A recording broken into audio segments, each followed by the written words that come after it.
कहा गया है। यह भगवान विष्णु के 4 धामों में से एक है।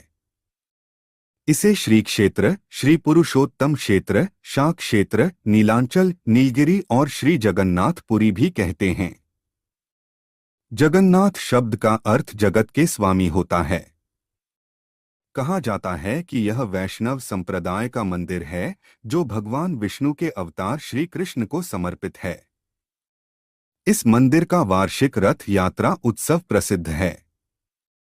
इसमें मंदिर के तीनों मुख्य देवता भगवान जगन्नाथ, उनके बड़े भ्राता बलभद्र और भगिनी सुभद्रा तीनों 3 अलग अलग भव्य और सुसज्जित रथों में विराजमान होकर नगर की यात्रा को निकलते हैं। कहते हैं कि द्वापर युग में जब भगवान श्री हरि श्री विष्णु ने श्री कृष्ण के रूप में अवतार लिया तो यह उनका मानव रूप था। सृष्टि के नियम मुताबिक हर मानव की तरह इस रूप की मृत्यु निश्चित थी। भगवान श्री कृष्ण ने महाभारत युद्ध के 36 साल बाद अपना देह त्याग दिया।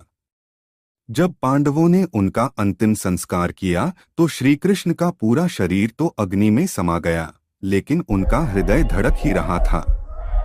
बहम के हृदय को अग्नि जला नहीं पाई। इस दृश्य को देखने के बाद पांडव अचंभित रह गए। तब आकाशवाणी हुई कि यह ब्रह्मा का हृदय है, इसे समुद्र में प्रवाहित कर दें। इसके बाद पांडवों ने भगवान श्री कृष्ण के हृदय को समुद्र में प्रवाहित कर दिया। कहा जाता है कि जल में प्रवाहित श्री कृष्ण के हृदय ने एक लट्ठे का रूप ले लिया और पानी में बहते बहते उड़ीसा के समुद्र तट पर पहुंच गया। उसी रात वहां के राजा इंद्रद्युम्न को श्री कृष्ण ने सपने में दर्शन दिए और कहा, नीलांचल पर्वत की एक गुफा में मेरी एक मूर्ति है, उसे नीलमाधव कहते हैं। तुम एक मंदिर बनवाकर उसमें मेरी यह मूर्ति स्थापित कर दो। सुबह जागते ही राजा इंद्रद्युम्न भगवान श्री कृष्ण की बताई हुई जगह अपने सेवकों को नीलांचल पर्वत की खोज में भेजा। उसमें से एक था ब्राह्मण विद्याप्ति। विद्याप्ति ने सुन रखा था कि सबर कबीले के लोग नीलमाधव की पूजा करते हैं और उन्होंने अपने देवता की इस मूर्ति को नीलांचल पर्वत की गुफा में छुपा रखा है। वह यह भी जानता था कि सबर कबीले का मुखिया विश्ववसु नीलमाधव का उपासक है और उसी ने मूर्ति को गुफा में छुपा रखा है। चतुर विद्याप्ति ने मुखिया की बेटी से विवाह कर लिया। आखिर में वह अपनी पत्नी के जरिए नीलमाधव की गुफा तक पहुंचने में सफल हो गया। उसने मूर्ति चुरा ली और राजा को लाकर दे दी। विश्ववसु अपने आराध्य देव की मूर्ति चोरी होने से बहुत दुखी हुआ। अपने भक्त के दुख से भगवान भी दुखी हो गए। भगवान गुफा में लौट गए, लेकिन साथ ही राज इंद्रद्युम्न से वादा किया कि वो एक दिन उनके पास जरूर लौटेंगे, बशर्ते कि वो एक दिन उनके लिए विशाल मंदिर बनवा दे। राजा ने मंदिर बनवा दिया और भगवान विष्णु से मंदिर में विराजमान होने के लिए कहा। भगवान ने कहा कि तुम मेरी मूर्ति बनाने के लिए समुद्र में तैर रहा पेड़ का बड़ा टुकड़ा उठाकर लाओ, जो द्वारिका से समुद्र में तैरकर पुरी आ रहा है। राजा के सेवकों ने उस पेड़ के टुकड़े को तो ढूंढ लिया, लेकिन सब लोग मिलकर भी उस पेड़ को नहीं उठा पाए। तब राजा को समझ आ गया कि नीलमाधव के अनन्य भक्त सबर कबीले के मुखिया विश्ववसु की ही सहायता लेना पड़ेगी। सब उस वक्त हैरान रह गए जब विश्ववसु भारी भरकम लकड़ी को उठाकर मंदिर तक ले आए। अब बारी थी लकड़ी से भगवान की मूर्ति गढ़ने की। राजा के कारीगरों ने लाख कोशिश कर ली, लेकिन कोई भी लकड़ी में एक छैनी तक भी नहीं लगा सका। तब तीनों लोक के कुशल कारीगर भगवान विश्वकर्मा एक बूढ़े व्यक्ति का रूप धरकर आए। उन्होंने राजा को कहा कि वे नीलमाधव की मूर्ति बना सकते हैं, लेकिन साथ ही उन्होंने अपनी शर्त भी रखी कि वे 21 दिन में मूर्ति बनाएंगे और अकेले में बनाएंगे। कोई उनको बनाते हुए नहीं देख सकता। उनकी शर्त मान ली गई। लोगों को आरी, छैनी, हथौड़ी की आवाजें आती रहीं। राजा इंद्रद्युम्न की रानी गुंडिचा अपने को रोक नहीं पाई। वह दरवाजे के पास गई तो उसे कोई आवाज सुनाई नहीं दी। वह घबरा गई, उसे लगा बूढ़ा कारीगर मर गया है। उसने राजा को इसकी सूचना दी। अंदर से कोई आवाज सुनाई नहीं दे रही थी तो राजा को भी ऐसा ही लगा। सभी शर्तों और चेतावनियों को दरकिनार करते हुए राजा ने कमरे का दरवाजा खोलने का आदेश दिया। जैसे ही कमरा खोला गया तो बूढ़ा व्यक्ति गायब था और उसमें 3 अधूरी मूर्तियां मिली पड़ी मिली। भगवान नीलमाधव और उनके भाई के छोटे छोटे हाथ बने थे, लेकिन उनकी टांगें नहीं, जबकि सुभद्रा के हाथ पांव बनाए ही नहीं गए थे। राजा ने इसे भगवान की इच्छा मानकर इन्हीं अधूरी मूर्तियों को स्थापित कर दिया। तब से लेकर आज तक तीनों भाई बहन इसी रूप में विद्यमान हैं। वर्तमान में जो मंदिर है वह 7वीं सदी में बनवाया था। हालांकि इस मंदिर का निर्माण ईसा पूर्व 2 में भी हुआ था। यहाँ स्थित मंदिर 3 बार टूट चुका है। 1174 ईस्वी में ओडिशा शासक अनंग भीमदेव ने इसका जीर्णोद्धार करवाया था।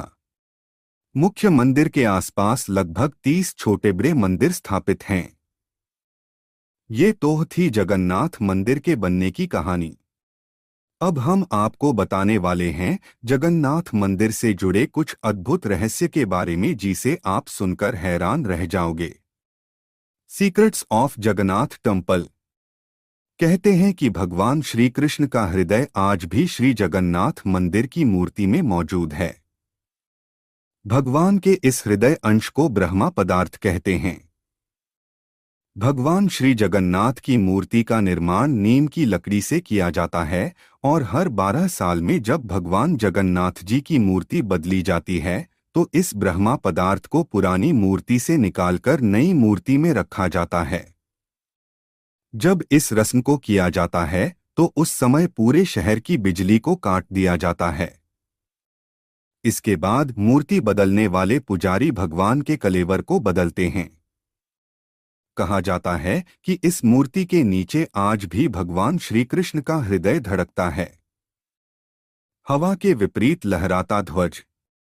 श्री जगन्नाथ मंदिर के ऊपर स्थापित लाल ध्वज सदैव हवा के विपरीत दिशा में लहराता है। ऐसा किस कारण होता है यह तो वैज्ञानिक ही बता सकते हैं, लेकिन यह निश्चित ही आश्चर्यजनक बात है। यह भी आश्चर्य है कि प्रतिदिन सायंकाल मंदिर के ऊपर स्थापित ध्वज को मानव द्वारा उल्टा चढ़कर बदला जाता है। गुंबद की छाया नहीं बनती। यह दुनिया का सबसे भव्य और ऊंचा मंदिर है। यह मंदिर 4 लाख वर्ग फुट में क्षेत्र में फैला है और इसकी ऊंचाई लगभग 214 फुट है। मंदिर के पास खड़े रहकर इसका गुंबद देख पाना असंभव है। मुख्य गुंबद की छाया दिन के किसी भी समय अदृश्य ही रहती है। चमत्कारिक सुदर्शन चक्र। पुरी में किसी भी स्थान से आप मंदिर के शीर्ष पर लगे सुदर्शन चक्र को देखेंगे तो वह आपको सदैव अपने सामने ही लगा दिखेगा। दुनिया का सबसे बड़ा रसोई घर। 500 रसोइये 300 सहयोगियों के साथ बनाते हैं भगवान जगन्नाथ जी का प्रसाद। लगभग 20 लाख भक्त कर सकते हैं यहाँ भोजन। कहा जाता है कि मंदिर में प्रसाद कुछ हजार लोगों के लिए ही क्यों न बनाया गया हो, लेकिन इससे लाखों लोगों का पेट भर सकता है। मंदिर के अंदर पकाने के लिए भोजन की मात्रा पूरे वर्ष के लिए रहती है। प्रसाद की एक भी मात्रा कभी भी व्यर्थ नहीं जाती। मंदिर की रसोई में प्रसाद पकाने के लिए 7 बर्तन एक दूसरे पर रखे जाते हैं और सब कुछ लकड़ी पर ही पकाया जाता है। इस प्रक्रिया में शीर्ष बर्तन में सामग्री पहले पकती है, फिर क्रमशः नीचे की तरफ एक के बाद एक पकती जाती है, अर्थात सबसे ऊपर रखे बर्तन का खाना पहले पक जाता है न चमत्कार। समुद्र की ध्वनि। मंदिर के सिंहद्वार में पहला कदम प्रवेश करने पर ही मंदिर के अंदर से आप सागर द्वारा निर्मित किसी भी ध्वनि को नहीं सुन सकते। आप मंदिर के बाहर से एक ही कदम को पार करें, तब आप इसे सुन सकते हैं। इसे शाम को स्पष्ट रूप से अनुभव किया जा सकता है। इसी तरह मंदिर के बाहर स्वर्ग द्वार है, जहां पर मोक्ष प्राप्ति के लिए शव जलाए जाते हैं, लेकिन जब आप मंदिर से बाहर निकलेंगे तभी आपको लाशों के जलने की गंध महसूस होगी। ये थी पूरी जानकारी जगन्नाथ मंदिर के बारे में। बताएं। अगर वीडियो अच्छा लगा हो तो लाइक सब्सक्राइब करना मत भूलिएगा।